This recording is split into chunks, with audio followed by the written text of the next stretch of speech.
right, so the last thing that we might do in a construction is intersect two circles. So it'll be useful if we have a little picture of what goes on here. If we intersect two circles, if they intersect at all, the usual intersection is in 2 points. And so in our algebra, we should expect to see something like that pop up.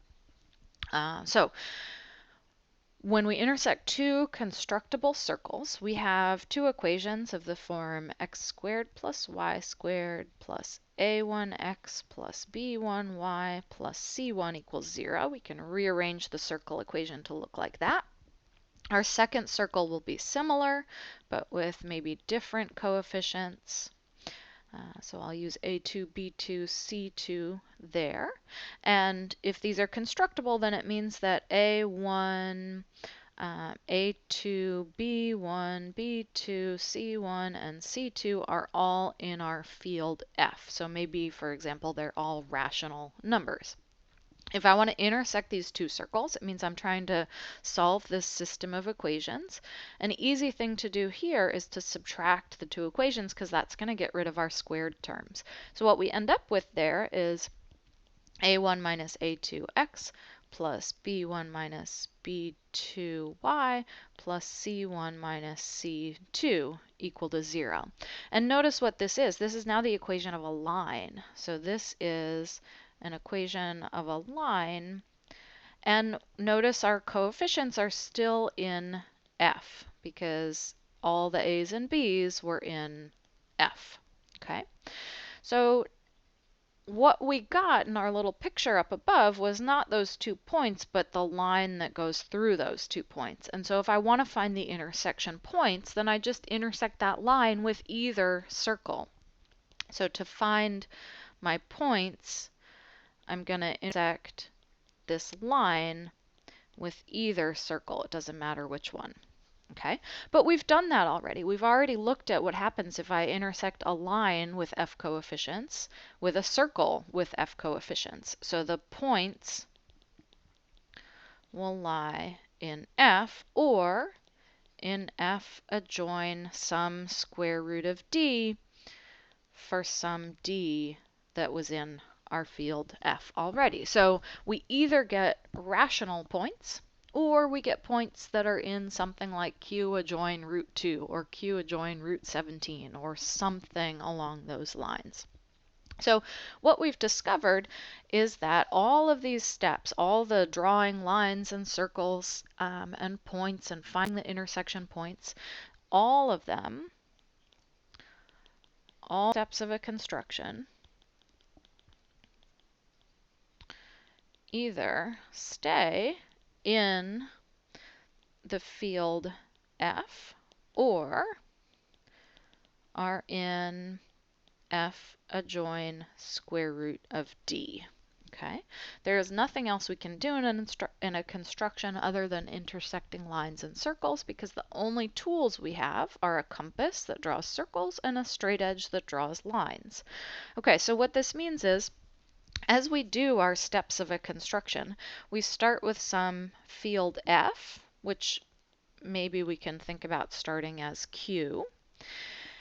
And then we take our field F and we adjoin the square root of something that I'm going to call D1, where D1 is in, I'm going to call it F0 as our base field. And I'm going to call this whole new field 1. All right, so now we've taken rational coefficients. Maybe we ended up in something like Q adjoin root 2. And then we do another step of our construction. We do some more intersecting.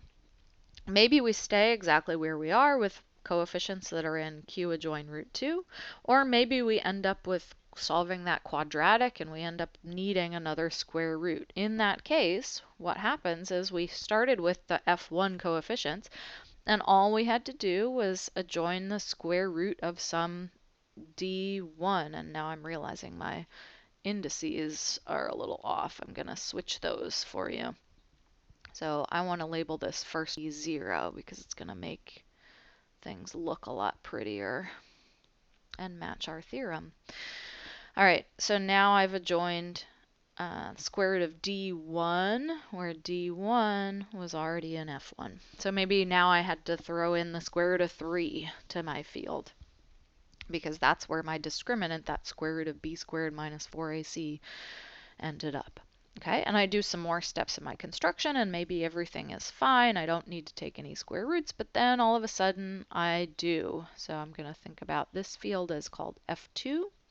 And I'm going to say now I needed a new square root. I needed square root of 19 maybe. And so I end up with adjoin F2 adjoin the square root of D2, where D2 was already in F2. And we keep going like that. And so what we've discovered is that if alpha is constructed,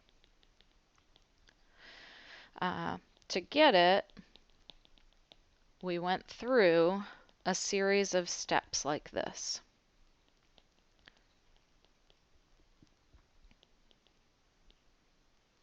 Which means through a series of field extensions of degree 2.